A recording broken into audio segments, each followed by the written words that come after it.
Hello, everyone. I am Unati Dlamini. I am an associate in the Employment Law and Social Media Law departments, and I'm going to be your host for the Off the Record podcast series with Shefton and Wiley's Employment Law and Social Media Law teams. Today, I'm joined by the amazing Verdi Oosthuizen. Now, it has taken quite some time to cut down her bio. There's quite a lot of information to fit in, so I'm going to try my best to capture all the important elements. Verdi is a senior partner in the Employment Law Department. She also heads up the Social Media Law Department. She has provided legal advice to many schools across the country and has sat on boards in an advisory role. And as of last year, she is the acting judge of the Labour Courts. Verdi, thank you so much for joining us today. Absolutely, Kate. Wonderful to be here. Thank you. So today we're going to be covering digital exploitation in schools. So this is one of your niche areas, one of many niche areas that you have under your belt. So to kick us off, I'd like for you to explain exactly what we mean when we say digital exploitation. Well, digital exploitation is essentially when you have a person either taking pictures of somebody else and then manipulating them in some way, manipulating the physical picture, or manipulating the person in some way to provide some kind of a risque picture, or in fact, getting it completely manipulated through AI and using that to extract some kind of gain for themselves. So, for an example, it would be, please will you give me a nude picture? If you don't give it to me, then I am going to or if you give it, then once a person gives it to them, then they say, well, now I'm going to leak it out and I want you to give me 25,000 rand. That usually would happen in a kind of scam situation. I know that there's terrible scams out there, and I've advised a couple of clients on that. Then there are other instances where there's a more personal relationship, where it isn't a, group of con artists trying to get the information, but a more personal relationship, say, where there is a group of teens and they say to, and I'll give you an example that's just happened, where they say to a girl, give us a picture, give us a nude picture, give us a nude picture. And eventually she gives a nude picture and then they threaten to expose her, or they do send it around to all of their friends. Unfortunately had to give advice to a very distraught father who had that happen to them, and the child was actually only in grade 8 when that happened. And that's just general reputation savaging, but it is exploitation of the person's reputation. Then another example of digital exploitation is when there is a more personal relationship. Perhaps they don't know each other very well, and they start chatting on some kind of a social media platform, and then the person who is the instigator in the scenario takes various pictures from the victim's social media platforms and uses AI or something of that nature to manipulate the pictures.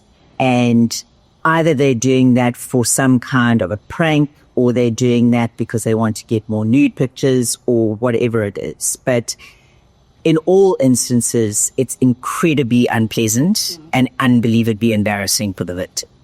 And I can imagine quite traumatic. Unbelievably traumatic. And I think it's not only traumatic for the victim themselves, it's often extremely traumatic for parents who are involved in it, because nobody likes to see their child in pain. But also you feel incredibly helpless. And I'm saying that as somebody who's advised parents and somebody who is a parent myself, there is very little that you can do once the content is out there. Unfortunately, it's gone out into the ether. Yeah. So it is very, very traumatic for the person, the actual victim, and for everybody else involved. It can also be incredibly traumatic for the siblings, for example. And because they see a huge drama happening in their family. Yeah. So one thing that I do always advise behind and alongside the legal advice is to actually get counseling for the victim as quickly as possible. Okay. Now, taking it back to the trauma element that you just spoken about, who are the actors when we're talking about digital exploitation? Now, in line with the fact that we're talking about schools, what kind of schools are we referring to? Is it preschool, primary school, high school? Does it exclude varsities? Who's actually involved in these situations? Well, as a good attorney, I'm always going to say it depends on the facts. Always depends on the facts. Yeah, it turns on the facts. You have the general principles, but we are always going to be looking at the facts of the case. I would say, generally speaking, you're looking at situations and scenarios where there is a school that has Wi-Fi, because that's where the school would be involved. If they have got a Wi-Fi system and the children are inside, or the learners, I'll say learners because then that will cover from grade 1 to grade 12. They are on the Wi-Fi system and they have got their devices with them. And even though there are scenarios where there are very young children that are looking at devices, those are usually the outliers. These kind of situations and scenarios often happen in a grade 6 to grade 12.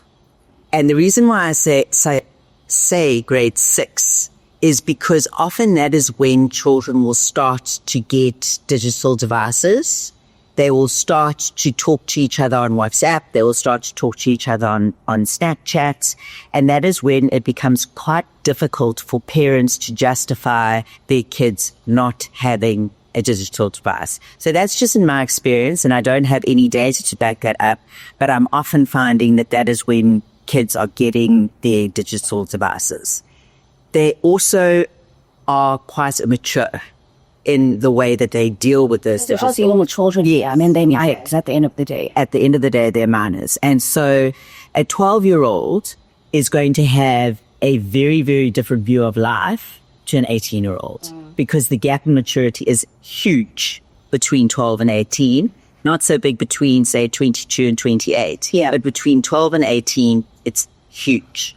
So they might do something incredibly stupid on their digital device, but had absolutely no comprehension of why they're doing it. So we have had scenarios where you have a grade 6 boy asking a grade 6 girl for a nude. Now, there's very, very little data or evidence to back up that he would really want the nude in a manner that a usual 15-year-old boy would want the nude. But he knows that asking for one is quite risque. So the biggest problems, though, I would say, start coming in around grade 8, grade 9. They start becoming more aware. Where they're becoming much more aware of themselves, of their feelings, of hormones, all of those kind of things. And there isn't a lot of maturity to stop them doing something that would be incredibly ill-advised. And another thing, and I think that in our interactions, even though I am ancient and you are quite a bit older than the kids that we are talking about, even my dealing with social media is so different from your dealing with social media. And if we compare it to my dealing with social media and the head of departments of the head of department's use of social media, who is 65, very vastly different. So the understanding at each age is more and more and more different. And it is quite important, and that is why it's been incredibly refreshing to have you in the department, to have somebody who is more in touch with the way that people are using social media than, say, I would be. And also what has happened, and we've seen this overseas, and there's been studies of this overseas, is that kids and young people are becoming a lot more cautious in the outside world, but they're becoming increasingly risky in their online behavior. Yes. So they are not drinking as much overseas, and they are not engaging in, having unwanted pregnancies and car accidents and all of those kind of things, or even learning to drive. But then they'll do outrageous things on social. What is this, that syndrome of being a keyboard warrior?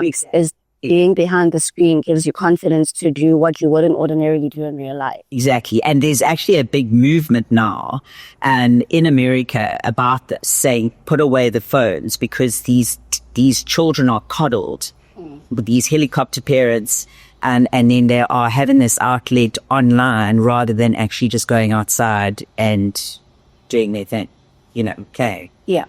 So I would say that we are seeing that in South Africa, definitely. We're seeing it often in schools. School isn't always amazing for everyone. Some people actually just really get bored. And I think that boredom does feed into it a bit. And then, as I said, there's the maturity element. So it is also quite difficult to have the balance between dealing with the perpetrator, because he is a very significant perpetrator, the person who reaches out, who does the terrible thing, who exploits somebody. They need, obviously, to have some kind of a sanction. But at the same time, often they're very young. And balancing those considerations along with the trauma of the person and the victim who has been exploited. And trying to say to families and say to parents that ruining another child's life for the rest of their lives is something that they need to be careful of. Yeah. So looking at it from the school point of view, so I'm thinking now practically we're in the classroom, and especially from COVID times, I know a lot of schools had to introduce devices such as iPads for a lot of their subjects. Yes, and a lot of schools make iPads compulsory. Yes. Yes. So now you in a situation where you have the iPad, it's linked to a subject and it needs to be there. From a school's perspective, what rights do they have when it comes to regulating? And I ask this then looking at it from a parent's point of view, of if I'm a parent and I have certain rules about my child, can I expect the school to implement that? Does the school have to implement those rules? Or can the school actually say, these are our boundaries, these are our times, this is what the child is allowed to do, not allowed to do? And when instances of digital exploitation come up, how does the school fit in? Okay, so the school actually has a very big role when the child is at school or when the learner is at school, because they are in loco parentis. And that is a phrase that attorneys love to throw out all the time. In loco parentis means that you are standing in the shoes of the parent. And so you are supposed to be exercising the same kind of care towards the child as the parent is. Now, you raise the issue of parents telling the school what to do. That is not something that should be happening. Okay. When you decide that you are going to send your child to a school, and I'm talking particularly about independent schools, because when it comes to state schools, often you might be in an area that you have to send your child to a particular state school. And so I'm going to be dealing with independent schools in this podcast. But what will happen is that the school will usually enter into a contract with the parent. Okay. And so the school will say, this is our offering. These are our rules. This is our code of conduct. And parents must and are welcome to and must look at all of the procedures and policies and codes that are applicable to that school. And if they do not like that, then they must not go to that school. That is a choice. So it's like often accept taking the chain link and it's like even taking a cell phone. If you don't like that contract cell phone, exactly, then you don't take it. Now, if you have decided that you're going to send your child to St. X, and they require you to have an iPad, then your child must have an iPad, and you as a parent and the child must look at the rules relating to the usage of that iPad at the school. And usually they will be very, very clear about that. The school will be very clear about that because there are so many dangers. And that it's almost like holding a hand grenade in your hand. Yeah. And it has the capacity to be very, very dangerous. But it is so important to be able to use one in the modern age. Yeah. So you're balancing that all the time. And they will say that whilst you're on their Wi-Fi and within their area, they have got a lot of control. And they will often have policies where they will be able to say, we will be taking your device. If we suspect that there's anything going on, we will take your device and we have the right to look through it. And I fully endorse that. I don't think that children or learners in this scenario have an expectation of privacy. Okay. You cannot have an expectation of privacy. And you should be, a school should be saying upfront, they do not have an expectation of privacy. And the reason is also because they have a duty of care to other children. And so they have to look after those other children as well.